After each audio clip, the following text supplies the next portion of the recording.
ಪ್ರೀತಿಸಿದವನು ಕೈ ಕೊಟ್ಟ ಅನ್ನೋ ಕಾರಣಕ್ಕಾಗಿ 4 ವರ್ಷದ ತನ್ನ ಮಗುವನ್ನೇ ಬಿಟ್ಟು ನೇಣಿಗೆ ಶರಣಾದ ಇನ್‌ಫ್ಲುಯೆನ್ಸರ್ ಚಿನ್ನು ಅಪ್ಪು ಅಂತಾನೆ ಹೇಳ್ಬೋದು.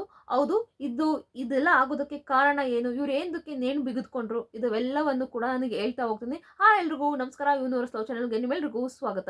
ಗೈಸ್, ಇವತ್ತು ನಾವೆಲ್ಲ ಏನ್ ಅನ್ಕೊಂಡ್ಬಿಡ್ತೀವಿ ಅಂದ್ರೆ, ವಿಡಿಯೋ ನೋಡಿದ ತಕ್ಷಣ ವಾವ್! ಇವ್ರು ಯಾವಾಗ್ಲೂ ನಗ್ತಾ ಇದ್ದಾರೆ. ಇವ್ರ ಲೈಫ್ ಇಷ್ಟು ಖುಷಿಯಾಗಿದೆ, ಇಷ್ಟೊಂದು ಹ್ಯಾಪಿ ಆಗಿದ್ಯಾ?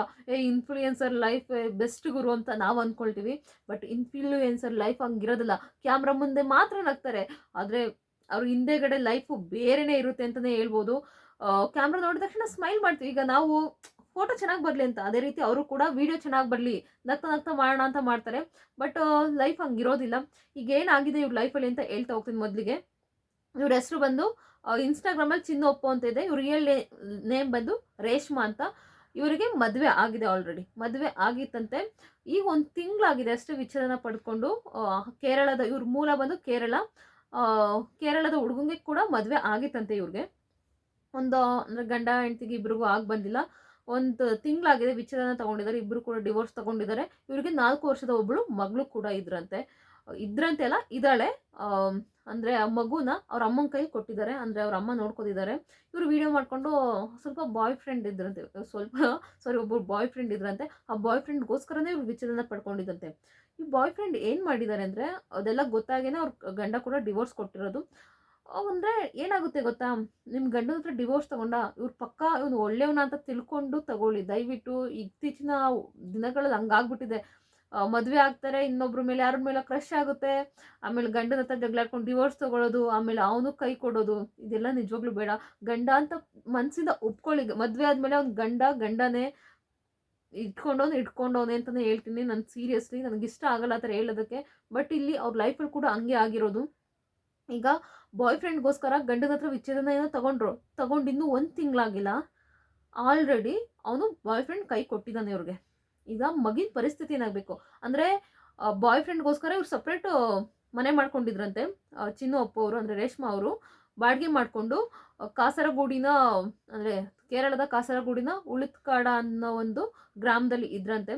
ಬಾಡಿಗೆ ಮನೆ ಮಾಡಿಕೊಂಡು ಮಗು ಮಾತ್ರ ಅವ್ರ ಅಮ್ಮನ ಹತ್ರನೇ ಬಿಟ್ಟಿದ್ರು. ಅವ್ರ ಅಮ್ಮ ಸಪ್ರೇಟ್, ಅವರು ಸ್ವಂತ ಮನೆ ಅಂತ ಇರುತ್ತಲ್ಲ, ಆ ಮನೇಲಿ ಇದ್ರಂತೆ ಮಗು ಜೊತೆ. ಒಟ್ಟಿನಲ್ಲಿ ಈಗ ಬಾಯ್ ಫ್ರೆಂಡ್ ಕೈ ಕೊಟ್ಟಿದ್ದಾನೆ ಅಂತ ಗೊತ್ತಾಗಿದೆ. ಏನೋ ಮೋಸ ಮಾಡಿದ್ದಾನೆ ಅಂತ ಗೊತ್ತಾಗಿ ಇವರು ನಿಲ್ದಿರೋ ಟೈಮಲ್ಲಿ ನೇಣು ಬಿಗಿದ್ಕೊಂಡಿದ್ದಾರೆ ಅಂತಲೇ ಹೇಳ್ಬೋದು. ಪಾಪ ಅವ್ರ ವಿಡಿಯೋ ನೋಡಿ ನೀವು, ಫುಲ್ಲು ನಗ್ತಾನೆ ವಿಡಿಯೋ ಮಾಡಿದ್ದಾರೆ. ಅವರು ಆಲ್ಮೋಸ್ಟ್ ಮಾಡಿರೋದು ತುಳು ಭಾಷೆ ಬರೋದಂತೆ, ಅವ್ರಿಗೆ ಮಲಯಾಳಂ ಬರ್ತದಂತೆ. 2 ಭಾಷೆಗಳಲ್ಲೂ ಮಾಡಿದ್ದಾರೆ. ಅವ್ರಿಗೆ 2,29,000 ಫಾಲೋವರ್ಸ್ ಇದ್ದಾರೆ ಇನ್ಸ್ಟಾಗ್ರಾಮಲ್ಲಿ.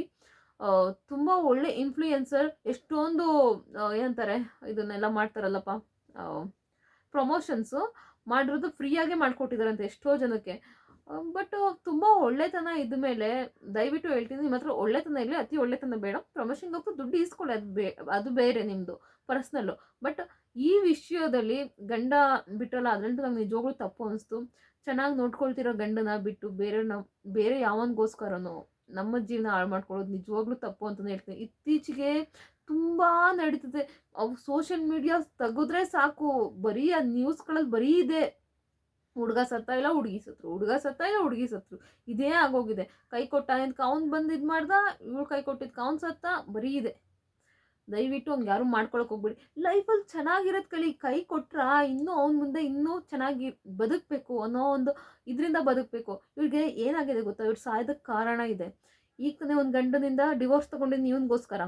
ಈಗ ಇವನು ಕೈ ಕೊಟ್ಟ ಅಂದರೆ ಅವ್ರು ಎಷ್ಟು ಆಡ್ಕೋಬೇಡ, ನಮ್ಮಮ್ಮ ಏನು ಅಂದ್ಕೊಳ್ಳಲ್ಲ, ಅವನಿಗೋಸ್ಕರ ಡಿವೋರ್ಸ್ ಕೊಟ್ಟಲ್ಲ ನಾನು ನೋಡಿರೋ ಹುಡುಗಂಗೆ ಅನ್ನೋ. ಸಾರಿ, ಅವ್ರನ್ನೂ ಕೂಡ ಅವ್ನು ಪ್ರೀತಿಸೇ ಮದುವೆ ಆಗಿದ್ದಂತೆ. ಸಾರಿ, ಕರೆಕ್ಟು. ಅವ್ರು ಮೊದಲು ಮದುವೆ ಆಗಿದ್ರಲ್ಲ, ಈಗ ಒಂದು ಮಗು ಇದೆಯಲ್ಲ, ಅವ್ರಿಗೂ ಕೂಡ ಅವ್ರನ್ನೂ ಕೂಡ ಇವ್ರು ಪ್ರೀತಿಸೇ ಮದುವೆ ಆಗಿದ್ದಂತೆ. ನೋಡಿ, ಪ್ರೀತಿಸಿ ಮದುವೆ ಆಗಿ ಇನ್ನೊಬ್ಬ ಬಾಯ್ ಫ್ರೆಂಡ್ ಇದು ಮಾಡಿಕೊಂಡು ಈಗ ಇವನು ಕೈ ಕೊಟ್ಟಿದ್ದಾನೆ. ಇದೆಲ್ಲ ಆದಾಗ ಅವ್ರ ಮನ್ಸಿಗೆ ಬೇಜಾರಾಗಿದೆ. ಈಗ ಅವ್ರೇನು ಅಂದ್ಕೊಳ್ತಾರೋ, ಮೊದಲನೇ ಗಂಡಂಗೂ ಇದು ಮಾಡಿದ್ದೀನಿ, ಇವನು ಹಿಂಗೆ ಬಿಟ್ಟೋದ, ಅವನಿಗೋಸ್ಕರ ಬಿಟ್ಟಿದ್ದೀನಿ, ಈಗ ನಮ್ಮ ಅಮ್ಮ ಕೂಡ ಇದು ಬೇಜಾರು ಮಾಡ್ಕೋತಾರೆ ಅನ್ನೋ ಒಂದು ಈ ಕಾರಣಕ್ಕೋಸ್ಕರ ಈಗ ಮಾಡ್ಕೊಂಡಿದ್ದಾರೆ. ಅಥವಾ ಅವನೇ ಮಾಡಿದ್ನ ಅಥವಾ ಇವರೇ ಮಾಡ್ಕೊಂಡಿದ್ರೆ ಇನ್ನೂ ಕನ್ಫರ್ಮ್ ಆಗಬೇಕಾಗಿದೆ. ನನ್ನ ಪ್ರಕಾರ ಇವರೇ ಮಾಡ್ಕೊಂಡಿದ್ದಾರೆ. ಏಕೆ ಅಂದರೆ ಗಂಡ ಏನು ಅಂದ್ಕೊಳ್ತಾರೆ, ಮೊದಲನೇ ಗಂಡ ನನ್ನನ್ನು ಬಿಟ್ಟು ಹೊಂಟೋದ್ಲು. ಈಗ ಎಷ್ಟು ಜನ ಆಡ್ಕೊಳ್ಳೋದ ನೋಡು, ಗಂಡನ್ ಬಿಟ್ಲು ಇವನಿಗೋಸ್ಕರ, ಇವನು ಕೈ ಕೊಟ್ಟ, ಈ ಥರ ತುಂಬ ಜನ ಆಡ್ಕೊಳ್ಳೋರು ಇದ್ದಾರೆ.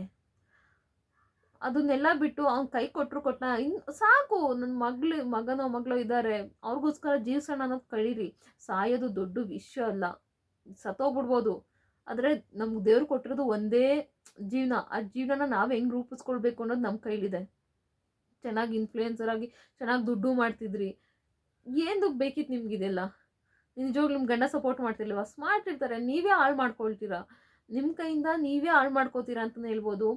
ಸೀರಿಯಸ್ಲಿ ನಿಜವಾಗ್ಲೂ ಬೇಜಾರಾಗುತ್ತೆ. ಇತ್ತೀಚಿನ ದಿನಗಳಲ್ಲಿ ನಡೀತಿರೋದನ್ನೆಲ್ಲ ಗಂಡ ನಿಯತ್ತಾಗಿದ್ರೆ ಹೆಂಡತಿ ನಿಯತ್ತಾಗಿರೋದು, ಹೆಂಡತಿ ಫುಲ್ಲು ನಿಯತ್ತಾಗಿದ್ರೆ ಗಂಡ ನಿಯತ್ತಾಗಿರಲ್ಲ. ಇಬ್ಬರು ಜೊತೆಗೆ ನಿಯತ್ತಾಗಿದ್ದಾರೆ ಅಂದರೆ ಆ ದೇವ್ರು ನಿಯತ್ತಾಗಿರಲ್ಲ. ಇದೇ ನಡೀತಾ ಇರೋದು ಸೀರಿಯಸ್ಲಿ. ನಿಜವಾಗ್ಲೂ ಈ ಸೋಷಿಯಲ್ ಮೀಡಿಯಾ ಅಂತ ನೋಡಿ ನನಗಂತೂ ಸಿಕ್ಕಾಪಟ್ಟೆ ನಮಗೆ ಡಿಪ್ರೆಸ್ ಆಗುತ್ತೆ. ಏನಾಗ್ತದೆ ಇತ್ತೀಚಿನ ಜನತೆಗೆ? ಅವ್ರು ಕೈ ಕೊಟ್ಟೋದ್ರೆ ಸಾಕು ಗುರು, ಆಲ್ರೆಡಿ ಏನೋ. ಈಗ ನೋಡಿದ್ರ ಜಿಂಬೋಯಿ ಅವರು ಹಂಗೆ. ಏನಾಗಿದೆ ಇತ್ತೀಚಿನ ದಿನಗಳಲ್ಲಿ ನಿಜವಾಗ್ಲೂ ಸೀರಿಯಸ್ ಆಗಿ ಗೊತ್ತಾಗ್ತಾ ಇಲ್ಲ. ಅಷ್ಟು ಹುಡುಗಿ ಅಷ್ಟು ಹುಚ್ಚು ಬಿದ್ದುಬಿಟ್ಟಿದ್ದಾರೆ ಪ್ರೀತಿ. ಇದೇನು ಪ್ರೀತಿ? ನಿಜವಾಗ್ಲೂ ಯಾರು ಪ್ರೀತಿ ಅನ್ನೋಲ್ಲ. ಸೀರಿಯಸ್ಲಿ ಸಾಯೋದೆಲ್ಲ ಪ್ರೀತಿನೇ ಅಲ್ಲ. ಅವ್ಳು ಕೈ ಕೊಟ್ಲ, ಅವಳ ಮುಂದೆ ಇನ್ನೊಬ್ಳನ್ನ ಮದುವೆ ಆಗಿ ಚೆನ್ನಾಗಿ ನೋಡಿಕೊಂಡು ಅಕಸ್ಮಾತಾಳೆ, ನೀವೊಬ್ರಿಗೆ ಅವಳು ಕೈ ಕೊಟ್ಟಿರ್ತಾಳೆ ಅಂದ್ಕೊಳ್ಳಿ, ಅವಳ ಹತ್ರ ಏನೇನು ಖರ್ಚು ಮಾಡಿರ್ತಾರ ಅವಳ ಹತ್ರ ಎಲ್ಲ ವಸೂಲಿ ಮಾಡಿ. ಹುಡುಗಿರು ಅಷ್ಟೇ, ನೀವೇನೋ ಖರ್ಚು ಮಾಡಿದರೆ ಅವಳ ಹತ್ರ ವಸೂಲಿ ಮಾಡಿ. ನೀವೇನಾರು ಈಸ್ಕೊಂಡ್ರೆ ಕೊಟ್ಬಿಡಿ, ಮೇಲೆ ನನ್ನ ಸಂಬಂಧ ಮುಗೀತು, ನೀನು ಯಾವುದು ನನ್ನ ಸವಾಸಕ್ಕೆ ಬರಬೇಡ. ಸೇಮ್ ಹುಡುಗರು ಹಂಗೆ, ಅವಳಿಗೆ ಏನೇನು ಖರ್ಚು ಮಾಡ್ತಾರೋ ₹1 ಬಿಡ್ದಂಗೆ ಈಸ್ಕೊಳ್ಳಿ. ಯಾವನ್ನಾರ ಮದುವೆ ಆಗೇನಿ. ಒಬ್ರನ್ನ ಸಾಯಿಸೋದಂತೆ ಅಥವಾ ನೀವು ಸಾಯೋದಂತೆ, ಅದರಿಂದ ಯಾರಿಗೇನೂ ಸಿಗಲ್ಲ. ಕೊಟ್ಟಿರೋ ಒಂದು ಜೀವನ ಅವ್ರನ್ನೂ ಬದುಕಕ್ಕೆ ಬಿಡಿ, ನೀವು ಬದುಕಿ, ಅವ್ರ ಮುಂದೆ ಇನ್ನೂ ಚೆನ್ನಾಗಿ ಬದುಕಿ. ಅವ್ರಿಗೊಂದು ಫೀಲ್ ಆಗಬೇಕು, ಅಯ್ಯೋ ನಾನು ಏನೋ ಬಿಟ್ಟು ಹೋದ್ನು ಅನ್ನೋದು ರೀತಿ ಫೀಲ್ ಆಗಬೇಕು. ಆ ರೀತಿ ಬದುಕು ತೋರಿಸಿ. ಅದನ್ನು ಬಿಟ್ಟು ಸಾಯೋದೆಲ್ಲ ಈಗೆಲ್ಲ ಒಂದು ಟ್ರೆಂಡ್ ಮಾಡ್ಕೊಬಿಟ್ಟಿದ್ದೀರಾ. ಇದನ್ನ ಟ್ರೆಂಡ್ ಮಾಡ್ಕೊಬಿಟ್ಟಿದ್ದೀರಾ. ಸಾಯೋದು ಒಂದು ಟ್ರೆಂಡು ಈಗ. ಏನು ನಡೀತಿದೆ ನಮ್ಮ ಇದರಲ್ಲಿ ಗುರು? ನಾವು ಕಷ್ಟದಲ್ಲೇ ಬೆಳೆದಿರೋರು.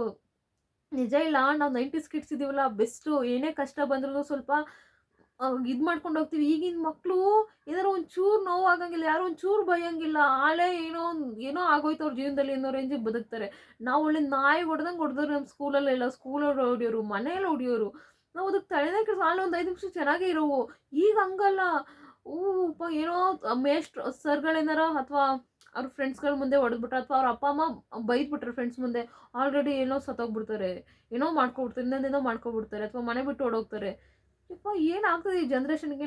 ನಾವು ಹಂಗೆ ಅವ್ರನ್ನ ಬೆಳೆಸ್ಬಿಟ್ಟಿದ್ವಿ. ಅವ್ರಿಗೆ ಕಷ್ಟ ಅಂತ ಏನು ಅಂತ ತೋರಿಸ್ತಿಲ್ಲ. ಅದೇ ಮಾಡ್ತಿರೋದು ದೊಡ್ಡ ತಪ್ಪು. ಕಷ್ಟ ತೋರಿಸ್ಬೇಕು. ಮಕ್ಕಳು ಕೇಳಿದ ತಕ್ಷಣ ಮಕ್ಳಿಗೆ ದುಡ್ಡು ಕೊಟ್ಬಿಡೋದು, ಅವ್ರು ಹೆಂಗೆ ಕೇಳ್ತಾರೋ ಅದೆಲ್ಲ ಕೊಡಿಸ್ಬಿಡೋದು. ಗುರು ನಾವು ಬೇಡ್ತಿದ್ವಿ. ನಾವು ಒಂದು ಚಾಕ್ಲೇಟ್ಗೋಸ್ಕರ ನಾವು ಅರ್ಧ ಯಾರ ಹತ್ರ ಬೇರೆಯವ್ರ ಹತ್ರ ಬೇಡಿ ಈಸ್ಕೊಂಡು ತಿಂತಿದ್ವಿ. ಅದು ನಮ್ಗೆ ಇದಾಗಿತ್ತು. ಎಲ್ಲರೂ ಹಂಗೆ ಮಾಡ್ತಾರೆ ಅಂತ ಹೇಳಲ್ಲ, ಅನ್ನೊಂಥರ ಚೆನ್ನಾಗಿ ಬೆಳೆಸಿರೋಲ್ಲ ಹಂಗೆ ಮಾಡ್ತಾರೆ ಅಂತ ಹೇಳಲ್ಲ. ಅವ್ರ ಅಪ್ಪ ಅಮ್ಮನ ವ್ಯಾಲ್ಯೂ ಗೊತ್ತಿರುತ್ತೆ ಅವ್ರಿಗೆ. ಸ್ವಲ್ಪ ನಮ್ಮ ಅಪ್ಪ ಅಮ್ಮ ಹಿಂಗೆ ಬೆಳೆಸಿದ್ದಾರೆ, ನಾವು ಅವ್ರಿಗೆ ಏನಾರ ಮಾಡಬೇಕು, ನಾನು ಅವ್ರ ಮುಂದೆ ಚೆನ್ನಾಗಿ ಬೆಳಿಬೇಕು, ಇನ್ನೂ ನಮ್ಮ ಅಪ್ಪ ಅಮ್ಮನ ಆಡ್ಕೊಳ್ಳೋರ ಮುಂದೆ ಆ ಥರ ಇರೋರು ಇದ್ದಾರೆ. ಬಟ್ ಎಲ್ಲೋ ಒಬ್ಬೊಬ್ರು ನಿಜವಾಗ್ಲೂ ನಂಗೆ ಸಿಕ್ಕಾಪಟ್ಟೆ ಬೇಜಾರಾಗ್ತದೆ. ಇತ್ತೀಚಿನ ಜನ್ರೇಷನ್ ನೋಡ್ತಿದ್ರೆ ಯಾರೋ ಹಂಗೆ ಮಾಡ್ಕೊಳಕ್ಕೆ ಹೋಗ್ಬೇಡಿ ದಯವಿಟ್ಟು. ನನ್ನ ಕಡೆಯಿಂದ ರಿಕ್ವೆಸ್ಟ್. ಇನ್ನೂ ಅವ್ರ ಮುಂದೆ ಚೆನ್ನಾಗಿ ಬದುಕು ತೋರಿಸಿ, ಚೆನ್ನಾಗಿ ಬಾಳಿ. ಅವ್ರಿಗೂ ಬ್ಯಾಡ್ ಫೀಲ್ ಆಗಬೇಕು, ಇವಳನ್ನ ಬಿಟ್ಟು ನನಗೆ ಹಿಂಗೆ ಆಗಲ್ಲ, ಅಥವಾ ಇವನನ್ನ ಬಿಟ್ಟು ನಾನು ಈಗ ಹಾಳಾಗ್ಬಿಟ್ನಾ, ಇವನ ಜೊತೆ ಇರಬೇಕಿತ್ತು, ಇವತ್ತು ಇವಳ ಜೊತೆ ನಾನು ಬದುಕಬೇಕಿತ್ತು ಅನ್ನೋ ರೀತಿ ಫೀಲ್ ಆಗಬೇಕು ಅವ್ರ ಮುಂದೆ ಹೋದಾಗ. ಆ ಥರ ಬದುಕು ತೋರಿಸಿ ಅಷ್ಟೇ. ಒಬ್ಬನ ಕಟ್ಕೊಳ್ತಿದ್ದೀರಾ ಅಂದರೆ ಮನಸ್ಸಿಂದ ಅವನ ಜೊತೆ ಇರೋದಕ್ಕೆ ಪ್ರಯತ್ನ ಪಡಿ. ಇನ್ನೊಬ್ಬರ ಮೇಲೆ ಕ್ರಶು ಮನ್ಸು ಅದೆಲ್ಲ ದಯವಿಟ್ಟು ಬೇಡ. ಚೆನ್ನಾಗಿರಿ ಲೈಫಲ್ಲಿ. ಒಬ್ರ ಜೊತೆ ಇದ್ದೀರಾ ಅಂದರೆ ಆರಾಮಾಗಿ ಖುಷಿಯಾಗಿರಿ. ಲೈಫು ಒಂದೇ ಜೀವನ ಕೊಟ್ಟಿರೋದು, ಆರಾಮಾಗಿರಿ. ಈಗ ಇನ್ನೊಂದು ಸ್ವಲ್ಪ ಜನ ಹೇಳ್ಬೋದು ಒಂದೇ ಲೈಫು ನಾವೆಲ್ಲರ ಜೊತೆ ಎಂಜಾಯ್ ಮಾಡ್ತೀವಿ ಅಂತ. ಎಂಜಾಯ್ ಮಾಡ್ತೀಯಾ, ಮೇಲೆ ಕೊನೆಗೆ ಅನುಭವಿಸ್ತೀಯಾ? ಸೀರಿಯಸ್ ಆಗಿ ಇದನ್ನು ಮಾತ್ರ ಹೇಳ್ಬಲ್ಲೆ ಎಲ್ಲರಿಗೂ. ಸಿಕ್ಕಿರೋ ಲೈಫ್ ನಾನು ಎಂಜಾಯ್ ಮಾಡ್ತೀನಿ ಹಾಗೆ ಹೀಗೆ ಅಂತ. ಇದು ಕಲಿಯುಗ. ಕೆಟ್ಟವ್ರಿಗೆ ತುಂಬ ಒಳ್ಳೇದಾಗುತ್ತೆ, ತುಂಬ ಒಳ್ಳೆಯವ್ರಿಗೆ ಕೆಟ್ಟೋದು ಆಗುತ್ತೆ. ಅತಿ ಕೆಟ್ಟವ್ರು ಆಗಕ್ಕೆ ಹೋಗ್ಬಿಡಿ, ಅತಿ ಒಳ್ಳೆಯವರು ಆಗಕ್ಕೆ ಹೋಗ್ಬಿಡಿ. ಸ್ವಲ್ಪ ಕೆಟ್ಟದ್ದು ಮಾಡ್ತಾಯಿರಿ. ಅಂದರೆ ಕೆಟ್ಟದಂದ್ರೆ ಆ ಥರ ಅಲ್ಲ. ಅಂದರೆ ಒಬ್ಬರು ಬೈರಿ, ಅಯ್ಯೋ ನಾನು ಇವ್ರನ್ನ ಬೈಯಲ್ಲ ಆ ಥರ ಅಲ್ಲ. ಬೈರಿ, ಅವ್ರನ್ನ ಬೈರಿ, ಸ್ವಲ್ಪ ಇದು ಮಾಡಿ. ಅದನ್ನ ಬಿಟ್ಟು ಏನು ಮಾಡೋಕ್ಕೆ ಹೋಗ್ಬಿಡಿ. ಬೈಯೋದೆಲ್ಲ ಓಕೆ, ಬಟ್ ಅಯ್ಯೋ ನಾನು ಅವ್ರನ್ನೆಲ್ಲ ಬೈಯಲ್ಲ, ನನ್ನದು ಆಗಲ್ಲ, ನಂಗೆ ಬೈಯೋದಿಲ್ಲ ಆಗಲ್ಲ, ನನ್ನ ಹತ್ರ ಕೆಟ್ಟವಳಲ್ಲ, ಆ ಥರ ಎಲ್ಲ ಮಾಡೋಕ್ಕೆ ಹೋಗ್ಬಿಡಿ. ಇದು ಕಲಿಯುಗ. ಕೆಟ್ಟವರಿಗೇನೆ ಕಾಲ. ನೀವು ಬೈರಿ, ಒಬ್ರ ಹತ್ರ ತೂ ಅಂತ ಉಗಿಸ್ಕೊಂಡಾಗೇ ನಿಂಗೆ ಒಳ್ಳೇದಾಗೋದು, ಅದಂತೂ ಹೇಳ್ಬಲ್ಲೆ. ಒಳ್ಳೆಯವ್ರಿಗಂತೂ ಯಾವಾಗಲೂ ಕೆಟ್ಟದೇ ಆಗುತ್ತೆ. ನಾವು ನೋಡಿರೋ ಪ್ರಕಾರ ಒಳ್ಳೆಯವ್ರಿಗೆ ಕೆಟ್ಟದೇ ಆಗೋದು. ತುಂಬ ಒಳ್ಳೆಯವ್ರಾಗಕ್ಕೆ ಹೋಗ್ಬೇಡಿ ದಯವಿಟ್ಟು. ಈ ಕಲಿಯುಗದಲ್ಲಿ ತುಂಬ ಒಳ್ಳೆಯವ್ರಾದರೆ ನಿಮ್ಮನ್ನ ಏನು ಮಾಡ್ತಾರೆ ಅಂತ ಗೊತ್ತಿಲ್ಲ, ಮೂಲೆಗೆ ಬಿಸಾಕ್ಬಿಡ್ತಾರೆ ನಿಮ್ಮನ್ನ. ಆ ರೇಂಜಿಗಿದೆ ಈ ಕಲಿಯುಗ. ಆದಷ್ಟು ನಿಮ್ಮ ಲೈಫ್ನ ಯಾರನ್ನೂ ಅತಿಯಾಗಿ ಫ್ರೆಂಡ್ಸ್ ಮಾಡ್ಕೊಂಡು